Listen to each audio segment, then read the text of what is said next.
नमस्ते मेरी प्यारी बहनों। स्वतंत्रता की लड़ाई से लेकर आधुनिक भारत बनाने में महिलाओं का बड़ा योगदान रहा है। हालांकि आज हमारी महिलाएं भयंकर महंगाई के बीच संकट का सामना कर रही है।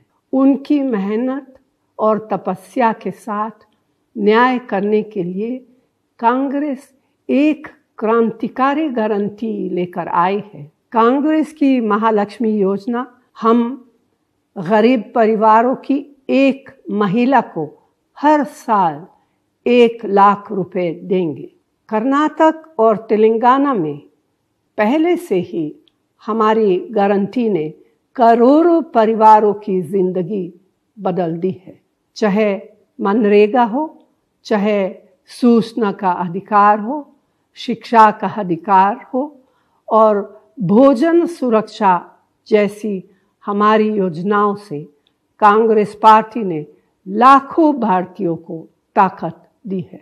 महालक्ष्मी इस काम को आगे बढ़ाने की हमारी सबसे नई गारंटी है। इस कठिन समय में मैं आपको भरोसा दिलाना चाहती हूँ कि कांग्रेस का हाथ आपके साथ है और यही हाथ आपके हालात बदलेगा। धन्यवाद। जय हिंद।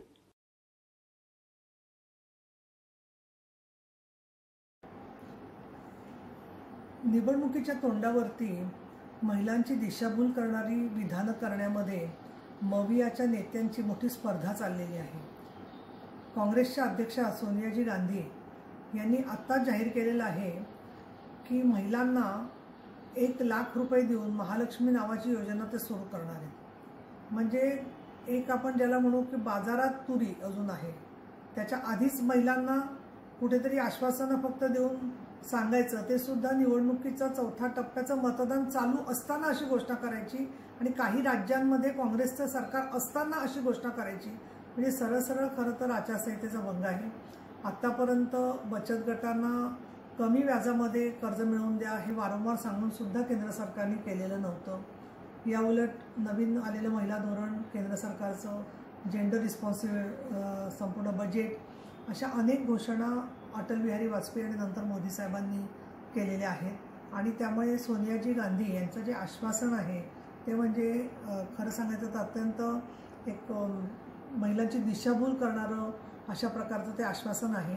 त्याखेरीज रेवण्णाची केस असेल किंवा इतर केसेस असतील त्याच्यामध्ये केवळ राजकीय भांडवल करण्यासाठी काँग्रेस या प्रकारचे उद्योग सातत्याने करतो, परंतु कल्पनागिरीची केस असेल किंवा तंदूर कांड असेल, अशा अनेक बाबतीमध्ये काँग्रेसची महिलांच्या संदर्भात विशेषतः असणारी प्रचंड वासनांध भूमिका आणि त्या पक्षामधले अनेक लोक हे सगळ्या समाजाचाच भाग असल्यासारखं आपल्याला दिसून येतं। आणि त्यामुळे सोनियाजी गांधी यांची घोषणा जी आहे ती अजिबात विश्वासार्ह नाही आहे असं मला वाटतं।